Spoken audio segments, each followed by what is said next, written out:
The bitter wind swept across the wide Montana plains, carrying with it the faint smell of pine and snow. Inside a small cabin at the edge of Silver Creek, Sarah Moore stood frozen in place, her trembling hands clutching a dusty letter. The fire in the hearth had burned low, casting weak light over the room and the 6 small faces watching her in silence. 3 days had passed since Tobias rode away, leaving only that letter on the kitchen table and the echo of wagon wheels fading down the trail. The words on the page were short and cruel. "I can't do this anymore. There's nothing left here for me." Sarah read it until the ink blurred through her tears. Then she folded it carefully and hid it in her apron, not because she wanted to keep it, but because she couldn't bear the children finding it. "Mama?" came a small voice.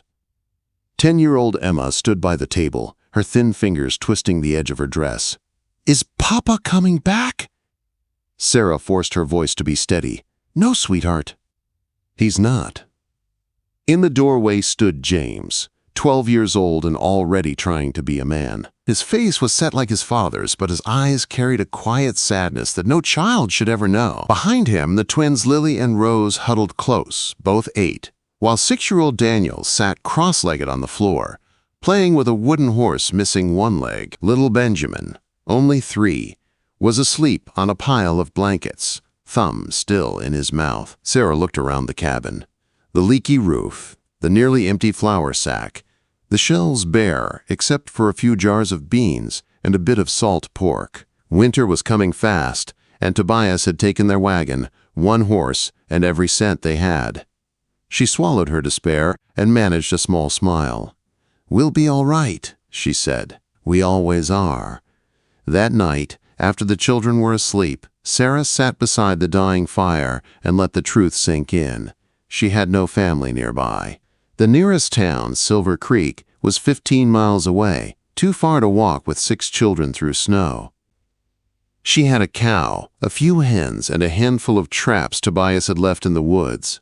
Tomorrow she'd check them. Tomorrow she'd start again. Morning broke cold and bright. Frost rimmed the window, and the sound of the wind rattling the shutters made the cabin feel even smaller.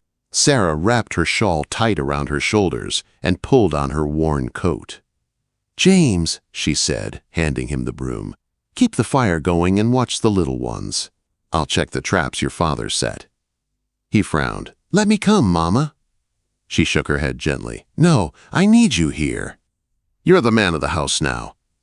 The words made his chest puff with pride, though they felt heavy on Sarah's tongue. No boy should have to grow up that fast. The snow crunched under her boots as she followed the narrow trail through the pines. 3 traps, all empty. She sighed, adjusting the basket on her arm. That's when she heard it. Hoofbeats, slow and steady, coming up the ridge. Fear gripped her. Outlaws sometimes roamed these woods. She crouched behind a tree, heart pounding. The rider came into view, tall, broad-shouldered, his coat dusted with frost. A rifle was strapped to his saddle, a lasso coiled at his side. His hat shaded his face, but his voice carried clearly when he called out. "Hello there! Didn't mean to startle you. Saw smoke from your chimney. Thought I'd see if everything's all right." Sarah hesitated. The voice wasn't rough or mocking like most drifters she'd met. It was calm, honest. "I'm over here," she said finally, stepping out from behind the tree. The man reined in his horse, his green eyes scanning her carefully. His face was lined from sun and years, but kind. "Name's Wyatt Quinn," he said, tipping his hat. "Got a ranch about 5 miles west of here." "Sarah Moore," she replied, keeping her distance. "My children are at home." His gaze flicked to the traps. "Husband's away?" Sarah's throat tightened. Yes. It was a lie, but one she needed. Wyatt nodded slowly, as if he understood more than she said. "These woods are about trapped out. Better look up by Willow Creek. Lot of game there this time of year." "Thank you, Mr. Quinn," she said stiffly. "I should get back." He didn't move right away. "If you need anything, supplies, help with repairs, my place isn't far. Just follow the creek west, Silver Q Ranch." Sarah bristled at the thought of accepting help, but his voice was steady, not pitying. "We'll manage," she said. "I don't doubt it," Wyatt replied with a faint smile. Still, the offer stands. He touched his hat again and turned his horse, riding off through the snow.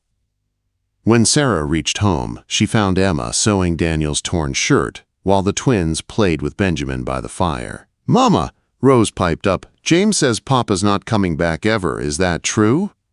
Sarah knelt beside them. "Your father's gone away," she said softly. "But we have each other, and we'll make it through." That night, after tucking them in, she sat again by the fire, pencil in hand, writing down what little food they had left. Her numbers didn't lie. Maybe 3 weeks before they'd run out. Even if she sold her wedding ring, it wouldn't be enough. Then came a knock. Sharp, unexpected. Her heart jumped. No one visited this late. She grabbed Tobias's rifle from above the door. "Who's there?" she called. "Wyatt Quinn, ma'am," came the reply. "Sorry for the hour." Sarah unlatched the door just enough to see him standing on the porch, snow in his beard, hat in hand, and a burlap sack at his feet. "Brought you something," he said. "Caught more game than I can use. Figured your family might appreciate some fresh venison." Sarah's pride wavered. "That's very kind, but—" "It's not charity," Wyatt interrupted gently, "just neighborly. I'd rather see it feed your children than go to waste." She hesitated, then opened the door wider. "Come in, Mr. Quinn." He stepped inside, the warmth of the fire softening his features. He placed the sack on the table. Venison, potatoes, carrots, even a few apples. "Had a good harvest," he explained. "Why are you doing this?" Sarah asked quietly. Wyatt looked at her for a long moment. "Because someone once did the same for me and my sister when our folks died. This land's hard enough without folks helping each other." Sarah's throat tightened. "Thank you," she said simply. Wyatt nodded and glanced around the small cabin. The cracked ceiling, the pot catching water from a leak, the half-empty shelves. His voice softened. "If you ever need steady work, Mrs. Moore, I could use help at my ranch. Good pay, room and board for you and your young ones." Sarah shook her head. "I can't just leave my home." "Think on it," he said gently. "I'll stop by in a few days.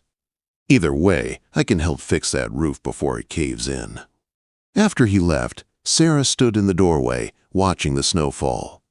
Inside, the smell of fresh venison filled the cabin, and her children slept warm for the first time in weeks. But her thoughts stayed on Wyatt Quinn, the quiet stranger who'd appeared out of nowhere with kindness in his eyes and an offer she could no longer dismiss. 3 days later, the morning sun found Sarah standing on her porch, the frost on the rail melting beneath her fingers. She'd thought of little else since Wyatt Quinn's visit. His words had stayed with her, not just the offer of help, but the way he'd said it, calm and certain, like a man who meant what he promised. The venison had stretched for days, the vegetables even longer, and for the first time in weeks, her children's laughter had filled the cabin again. Still, every night, when the fire burned low, the same question echoed in her mind. How long could she keep them fed and warm on pride alone? That morning, she heard the distant rumble of hooves. A moment later, Wyatt rode into view, his chestnut stallion gleaming in the pale light. He dismounted, leading the horse toward the house. "Morning, Mrs. Moore," he greeted, his breath misting in the cold air. "Brought some tools? Thought we'd get that roof fixed before the next snow hits." Sarah folded her arms. "I didn't ask for charity." "And I didn't offer any," he replied simply, setting down the toolbox. "Just helping a neighbor, that's all."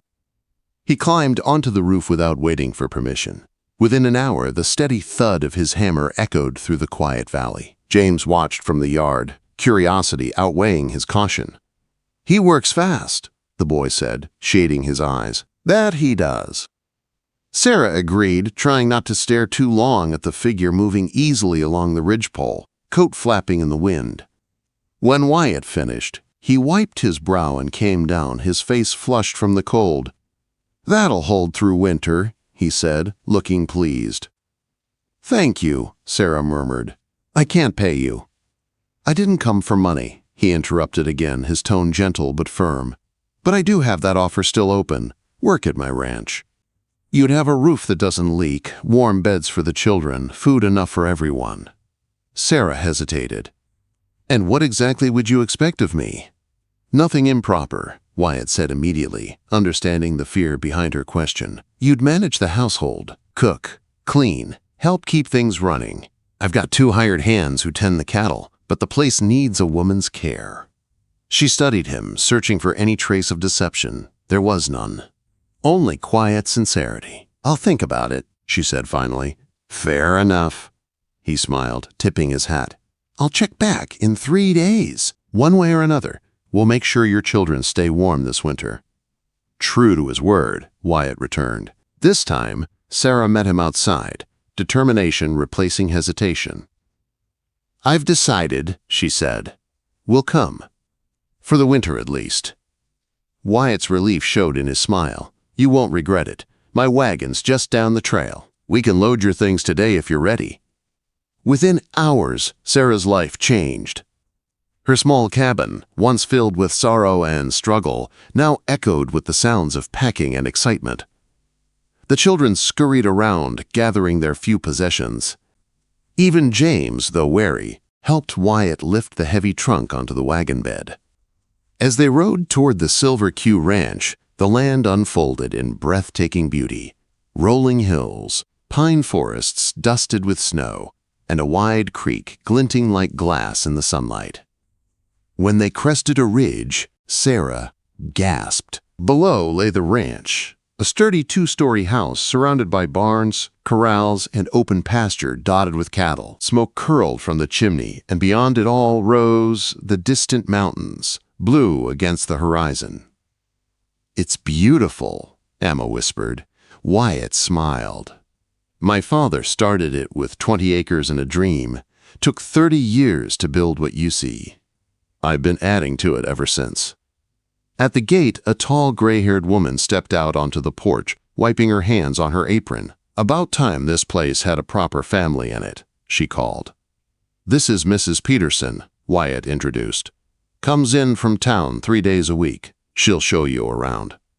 The house was large but simple. 4 bedrooms upstairs, a wide kitchen, and a sitting room with shelves full of books.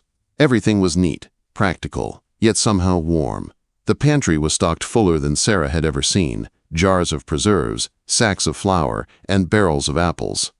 "It's too much," she whispered. "It's a home," Wyatt said quietly. "One that's been too empty for too long." Quote, that evening, they shared supper. Roasted venison, fresh bread, and vegetables from the cellar. The children sat wide-eyed around the long oak table, glancing between their mother and the cowboy who'd changed everything. "Mr. Quinn," Daniel asked shyly, "where's your wife?" Wyatt smiled faintly. "Never had one," he said. "Guess I was waiting for the right family to find me." The table fell silent for a moment. Sarah's heart fluttered at his words, though she quickly looked away. After the children went to bed, Sarah stayed behind to help clean up. Wyatt was wiping down the table when she spoke quietly. "You've done more for us than I can ever repay." "You've already repaid me," he said, looking up. "You brought life back into this house." They stood in silence, the firelight flickering between them. For the first time since Tobias had left, Sarah felt something she hadn't dared to in months. Hope. Over the next few weeks, life at the Silver Q found its rhythm. Sarah rose before dawn to prepare breakfast for Wyatt and the ranch hands. The children learned chores, feeding chickens, collecting eggs, helping in the garden. Laughter filled the halls again. Wyatt proved to be patient, steady, and kind. He taught James how to mend fences and handle horses.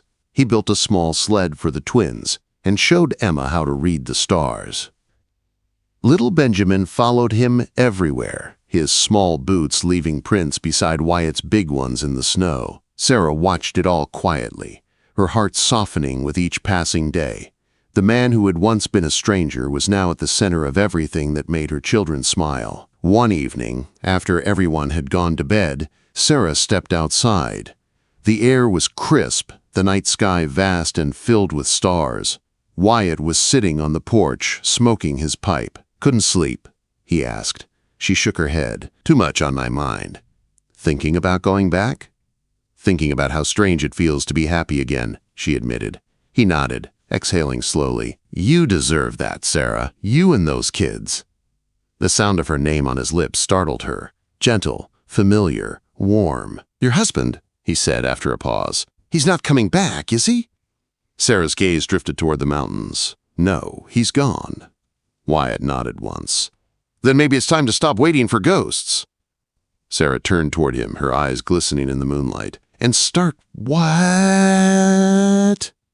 "And start what?" He met her gaze steadily. "Start living again." The quiet stretched between them, full of things unspoken. In that moment, Sarah realized something she'd never expected to feel again: trust. Winter deepened over the Silver Q Ranch, turning the valley into a world of white silence. The days were short, the nights long, but warmth filled the big house in a way Sarah had never known before. Each morning, the smell of coffee and fresh bread greeted Wyatt and the children. Each evening, laughter and candlelight replaced the old emptiness that used to live in her heart. Wyatt had kept his word. He treated Sarah's children like they were his own, never forcing himself into their lives but earning their trust day by day. He taught James to ride properly, not just to sit in the saddle, but to listen to the horse. He built a doll cradle for the twins and carved Benjamin a small wooden bear that quickly became the boy's most prized possession. Sometimes, Sarah would find him reading by the fire with little Daniel asleep on his shoulder. Other times, she'd see him mending fences in the biting wind, humming softly under his breath. Each moment etched deeper into her soul until she could no longer imagine life without him. As Christmas approached, Wyatt brought a crate from the cellar filled with old decorations, wooden ornaments, paper stars, and a delicate glass angel. "It's been years since these saw the light," he said. "Thought maybe we could start some new traditions." The children's excitement was contagious. They decorated a tall pine from the woods behind the house, their laughter filling the rooms.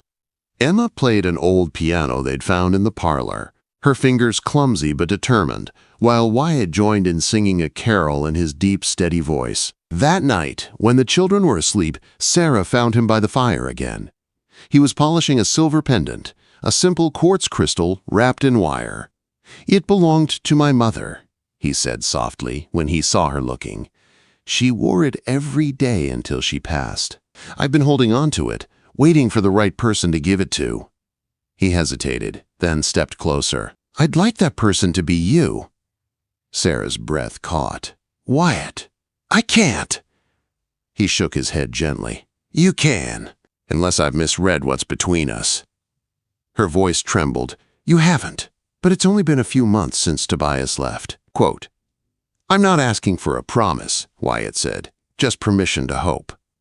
Tears welled in her eyes. "Hope is something I can give." He smiled then, fastening the necklace around her throat. His hands lingered at the clasp, rough but tender. When she turned toward him, he bent his head and kissed her. It was soft at first, a question asked and answered in one breath.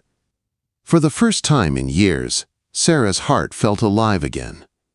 Christmas morning dawned clear and bright. The children woke to find gifts beneath the tree: books for Emma, a tool set for James, dolls for the twins, a toy train for Daniel, and a stuffed bear for Benjamin. Wyatt had made or chosen each one himself.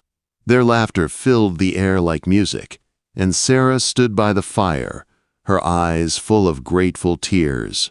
Later that day, when the children ran outside to skate on the frozen creek, Wyatt came to stand beside her. "You've given them something they'll never forget," she said quietly. He turned toward her. "You've given me something I thought I'd lost forever, a family." She met his gaze, the firelight catching the silver pendant at her throat. "Maybe we both found what we were missing." The months that followed were full of small miracles. The twins learned to ride. James built a chicken coop from old lumber. Emma started helping Mrs. Peterson with bookkeeping. And one cold February evening, Wyatt took Sarah's hand in the parlor, his expression serious. "I've been thinking about spring," he said, "about what comes next." She looked at him, heart pounding. "And what do you see coming next?" He smiled faintly. "A wedding, maybe. If you'll have me. Sarah's breath hitched. Wyatt, are you asking me? He took a small velvet box from his pocket and opened it, revealing a simple gold ring. I know life's been hard on you, Sarah. You've carried more than any woman should have to. But if you let me, I'd like to carry the rest with you. I'd like to be your husband. And their father in every way that matters. For a long moment she could only stare, her throat too tight for words. Then she nodded, tears spilling down her cheeks. Yes, she whispered. Yes, I'll marry you. The ranch hands cheered when they heard the news. The children's joy was even greater. Does this mean we're staying forever? Little Rose asked, clutching Sarah's skirt. It means we're home, Sarah said, smiling through her tears. June brought sunshine and wildflowers to the valley, and with it, their wedding day. The meadow behind the silver queue bloomed with color, purple lupines, yellow buttercups, and white daisies nodding in the warm breeze. Neighbors from miles around came to watch. Sarah wore a simple ivory dress, her hair braided with wildflowers. James walked her down the aisle, his proud smile trembling just a little. When Wyatt took her hand, his eyes shone brighter than the summer sky. The preacher's voice carried clear and steady. Do you, Wyatt Quinn, take this woman and her children into your heart as your own? I do, Wyatt said firmly. And do you, Sarah Moore, take this man as your husband, trusting him to love and keep you and your family for all your days? I do, she answered, her voice breaking with emotion. When they kissed, the crowd erupted in cheers. The children ran forward, surrounding them in laughter. Daniel tugged Wyatt's sleeve and asked, Does this mean you're really our father now? Wyatt lifted him high into the air. If you'll have me, son, I sure am. The celebration lasted long into the night. Dancing, food, music, and joy. Under a sky full of stars, Sarah and Wyatt finally found the peace they'd both been searching for. As the years passed, their family grew stronger. The ranch flourished, the children thrived, and the Silver Q became known across the valley as a place of warmth and kindness. Then, one spring morning, Sarah gave birth to a daughter. Wyatt held the tiny baby in his arms, his voice trembling as he whispered, We'll call her Hope, because that's what you brought into my life. Sarah smiled through tears. And because she's the proof that love can bloom even after the hardest winters. Outside, the Montana wind carried the sound of children's laughter across the valley.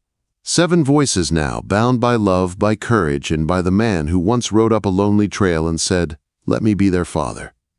The Silver Q Ranch stood as a testament to second chances, to kindness, and to the truth that family isn't always found by blood. Sometimes it's found by heart.